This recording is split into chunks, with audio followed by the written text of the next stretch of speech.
السلام علیکم دوستو آپ سے ایک چھوٹی سی گزارش ہے کہ اس اسلامک چینل کو سبسکرائب کر دیں اور بیل آئیکن پہ پریس کر دیں۔ حضرت علی رضی اللہ تعالیٰ عنہ کا فرمان ہے کہ کوشش کرو تم دنیا میں رہو، دنیا تم میں نہ رہے، کیونکہ کشتی جب تک پانی میں رہتی ہے خوب تیرتی ہے، جب پانی کشتی میں آ جاتا ہے تو کشتی ڈوب جاتی ہے۔ ایک عورت حضرت علی رضی اللہ تعالیٰ عنہ کی خدمت میں حاضر ہوئی اور عرض کیا، یا علی، میں نے زندگی میں بہت دھوکے کھائے ہیں۔ انسان اندر سے کچھ اور باہر سے کچھ ہوتا ہے۔ میں نے ہمیشہ دوسروں کی بھلائی، دوسروں پہ بھروسہ کیا، اعتبار کیا، نیکیاں کی، لیکن بدلے میں مجھے دکھ اور تکلیفیں ملیں۔ حضرت علی نے فرمایا، اے عورت، یاد رکھو، جس کے ساتھ نیکی کرو اس کے شر سے بچو، اور انسان سے کی جانے والی نیکیوں کا بدلہ انسان سے نہیں بلکہ اس کے خالق اللہ تعالیٰ سے طلب کرو۔ تو حضرت علی نے کہا، آج تک میرے در سے کوئی خالی ہاتھ نہیں گیا، کہو جو تم کہنا چاہتی ہو۔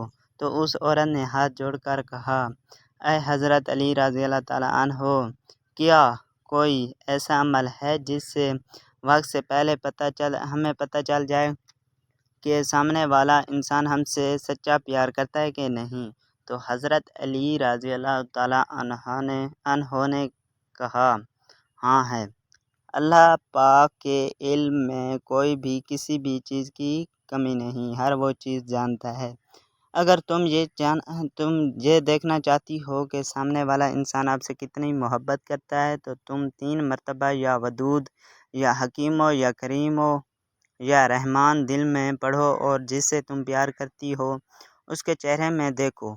اگر سامنے والے کا چہرہ منحوس نظر آئے تو سمجھ جانا کہ آنے والے وقت میں یہ آپ کو بہت تکلیف دے گا، یعنی آپ سے دھوکہ کرے گا، بے وفائی کرے گا۔ لیکن اگر سامنے والا بندے کا چہرہ مطمئن اور عام انسان جیسا رہے تو سمجھ جائیں آپ سے پیار نہیں کرتا، لیکن آپ کو دھوکہ بھی نہیں دے گا۔ اگر سامنے والے بندے کا چہرہ مسکرائے اور اس کی آنکھوں سے پیار جھلکے تو آپ سمجھ جائیں کہ وہ انسان خود سے زیادہ آپ سے محبت کرتا ہے۔ دوستو، اگر ویڈیو اچھی لگی ہو تو لائک کر دینا اور چینل کو سبسکرائب کر دینا۔ اللہ حافظ۔